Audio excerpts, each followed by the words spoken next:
No, my hoki mai and welcome back to breakfast. It is coming up 6:21. This next section is brought to you by Fisher Funds.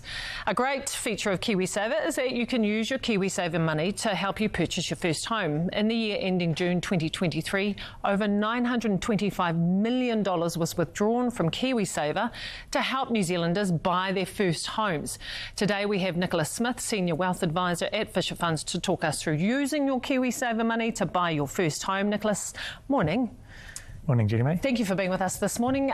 First, before we even get into KiwiSaver, can we talk about the government's recent changes to the first home buyers grants? What are those changes? Yeah, well, in May, the government actually removed the first home grant altogether, and that used to be a separate payment from kāinga ora that you could use towards buying your first home.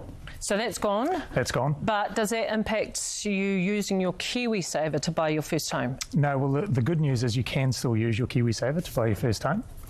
There are a few eligibility criteria that you need to meet, including you need to have been a member of KiwiSaver for the last 3 years at least, and not have had a first home withdrawal before. The home that you're looking at buying needs to be the house that you're looking to live in, so you can't go and buy an investment property that you're planning to rent out, for argument's sake. And also, generally speaking, the house needs to be your first house, not your second, third or fourth, etc. There are certain things that you need to think about if you are going to use your KiwiSaver too for your first home. I wonder whether you can talk us through some of those considerations. Yeah, there's a few things to consider. Probably one of the most important things is making sure you're in the right type of fund for your investment time horizon. And by time horizon, I mean how long it's going to be before you're going to be making the withdrawal for your first home. So there's some really great online tools that you can use to just have a look and see if the fund that you're in at the moment is right for you. Also, it's a good opportunity to reach out to your KiwiSaver provider, just get some advice around the types of funds and find the one that's suitable for your objective of buying your first home. Second thing is if you're really looking to maximise your contributions that are going into your KiwiSaver leading up to your first home purchase, you can look at increasing in a couple of ways. You can make voluntary contributions at any time. So if you come into some money, maybe you get a bonus at work or an inheritance, something like that, you can put some or all of that towards your KiwiSaver. Another way to do it is if you're a salary or wage earner, you can contribute a percentage of your weekly or fortnightly pay.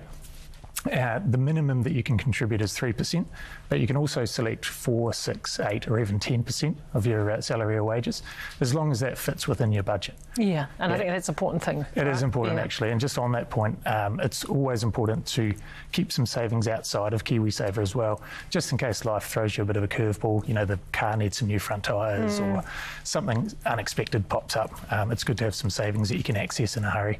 But also, making sure that you can service that increase in your contributions if you do go up. And just finally, you've got your home, okay, you've selected this is the house that I kind of want. Well, what is the process from there to get out your KiwiSaver? Right, so at this stage, it's really important to get a hold of your lawyer and also get a hold of your KiwiSaver provider as early as possible in the piece. The application process to get your money out can take a wee bit of time, and there's some additional documentation that you need to supply along the way. But as long as you get in touch early with your provider and your lawyer, they can help you streamline the process and make it nice and efficient and get it out as quick as you can. Another important thing to remember is that when you're making a withdrawal, you do need to leave at least $1,000 in your KiwiSaver account, and any money that's come in from an Australian superannuation fund, that also needs to stay in there. So once you've made your decisions and the application's been approved, the money will get paid directly to your lawyer and you're good to go. Brilliant. Thank you so much, Nicholas. Can I just add one last thing? Sorry, Jenny May. At that stage, once you've bought your house and everybody's happy and the dust is settled, it's a really good opportunity at that stage to reconnect with your KiwiSaver provider and just do another review of the fund that you're in, get those contributions going back in, build your balance back up, and just make sure everything's set up for your future. Brilliant. Appreciate your time this morning. Nicholas Smith, Senior Wealth Advisor at Fisher Funds. Thank you. Kia ora. Kia ora. Well,